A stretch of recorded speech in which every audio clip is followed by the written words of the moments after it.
Iya nak wifi Kak. Assalamualaikum warahmatullahi wabarakatuh. Perkenalkan nama saya Sabto Legowo. Di sini saya akan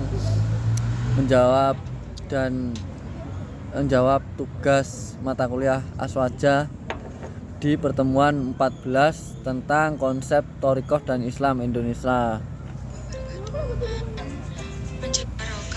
Thoriqoh terambil dari akar kata toroka yang secara bahasa bermakna mengetuk. Pada awalnya thoriqoh didefinisikan sebagai seluruh jalan mendekatkan diri kepada Allah dengan mengamalkan perintah dan menjauhi larangan. Seiring waktu, thoriqoh didefinisikan sebagai kumpulan para sholiq yang dinisbatkan kepada salah satu syekh tertentu dengan kepatuhan terhadap peraturan-peraturan khusus dalam bermujahadah.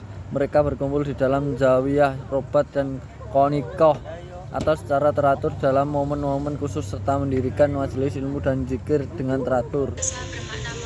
Dan menjauhi larangan.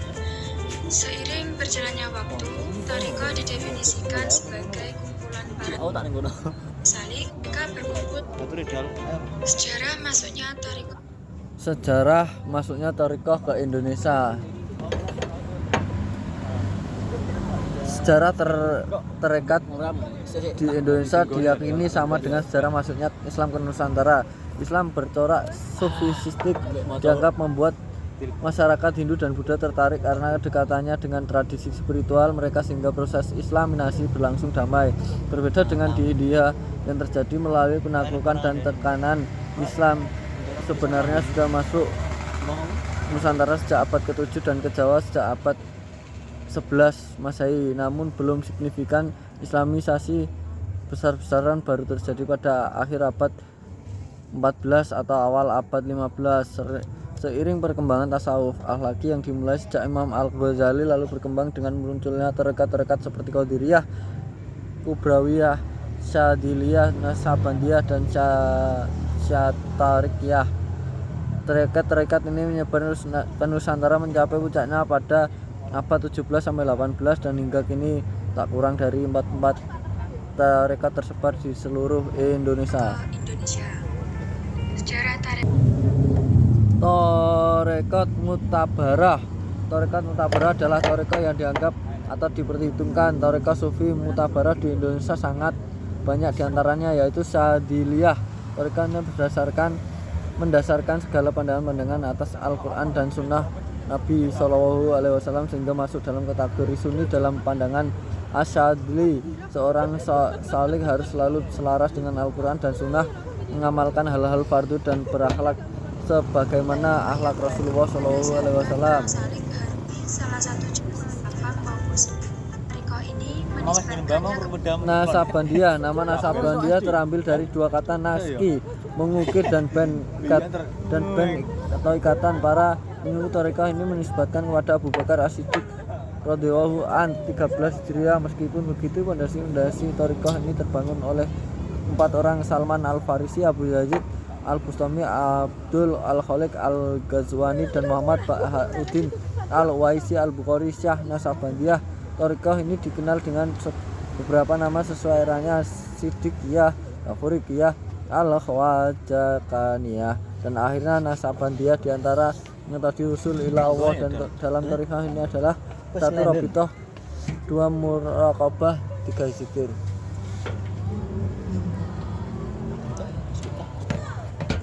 Al-Qadiriyah. Al-Qadiriyah adalah sohib di Al-Qadri, yakni seorang solik bertakhaluk dengan sifat Allah Al-Qadir. Beberapa kewajiban yang harus dilakukan pengikut thoriqoh ini: 1. Itikad dan amal sesuai dengan Al-Quran dan As-Sunnah Nabawiyah. 2. Takwa dan taat kepada Allah baik zahir ataupun batin. 3. Tunduk pada Allah dalam setiap keadaan seraya bertawakal. 4. Mengikuti Rasulullah. 5. Senantiasa menjaga batin dan menoleh kepada selain Allah. Tasawuf dibangun atas 8 pekerti: soko, dermawan, ridho, sabar, isyarah, gurbah, mengasingkan diri, pakaian, sufi, sohah, perjalanan, dan fakir, selalu merasa butuh kepada Allah. Al-Qadiriyah adalah sohib al-hal al-qadri, yakni solik bertakaluk dengan sifat Allah Al-Qadir. Beberapa kewajiban yang harus dilakukan mengikut thariqoh ini: 1. Itikad dan amal sesuai dengan Al-Quran dan As-Sunnah Nabawiyah. 2. Takwa dan taat kepada Allah baik zahir ataupun batin. 3. Tunduk pada Allah dalam setiap keadaan seraya bertawakal. 4. Mengikuti Rasulullah SAW. 5. Senantiasa menjaga batin dan ngeri menoleh kepada selain Allah. Tasawuf dibangun atas 8 pekerti. Sokok dermawan, ridho, sabar, isyarah, berubah, mengasingkan diri, pakaian sufi, syarah, perjalanan, dan fakir selalu merasa butuh kepada Allah. Beragam baik kepada seluruh manusia, bukannya untuk larangannya segala sesuatu pada Allah. Soal apakah yang dimaksud dengan toreko? Toreko terambil dari akar kata toreko yang secara bahasa bermakna mengetuk. Pada awalnya toreko didefinisikan sebagai seluruh jalan mendekatkan diri kepada Allah dengan mengamalkan perintah dan menjauhi larangan. Seiring waktu toreko didefinisikan sebagai kumpulan para solik yang dinisbatkan kepada salah satu syekh tertentu dengan kepatuhan terhadap peraturan khusus dalam bermujadah. Mereka berkumpul dalam zawiyah, rubat, dan khonikoh atau secara teratur dan dalam momen-momen khusus serta mendirikan majelis ilmu dan zikir dengan teratur. Soal 2. Dalam bertarekat kepada mursyid, murid, dan metode manhaj, jelaskan syarat-syarat mursyid.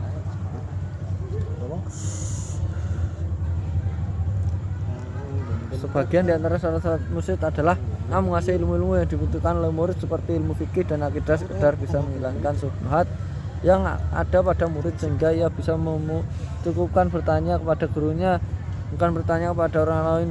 B. Mengetahui hati-hati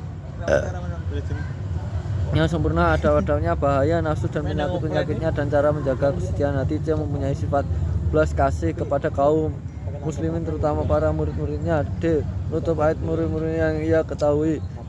E. Menjaga diri dari mengambil manfaat pribadi dan harta murid-muridnya.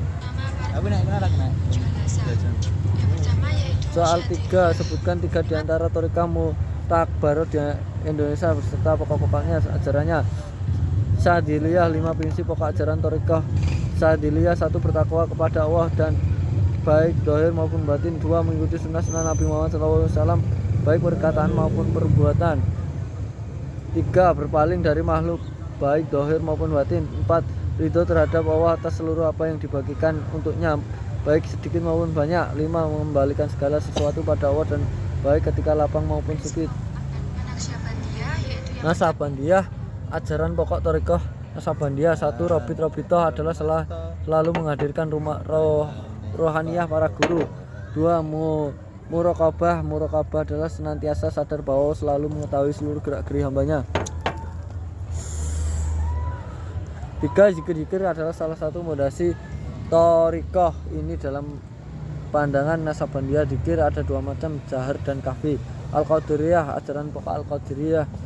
1. Itikad dan amal sesuai dengan Al-Quran dan As-Sunnah Nabawiyah.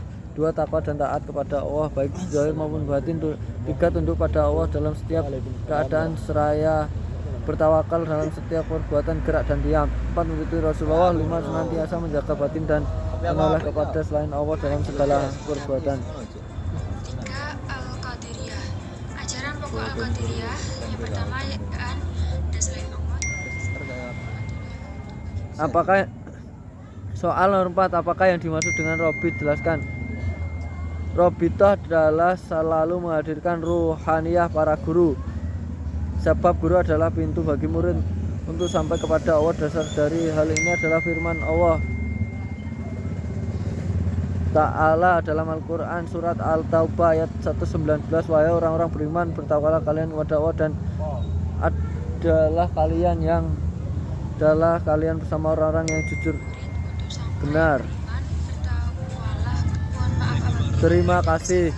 Wassalamualaikum warahmatullahi wabarakatuh.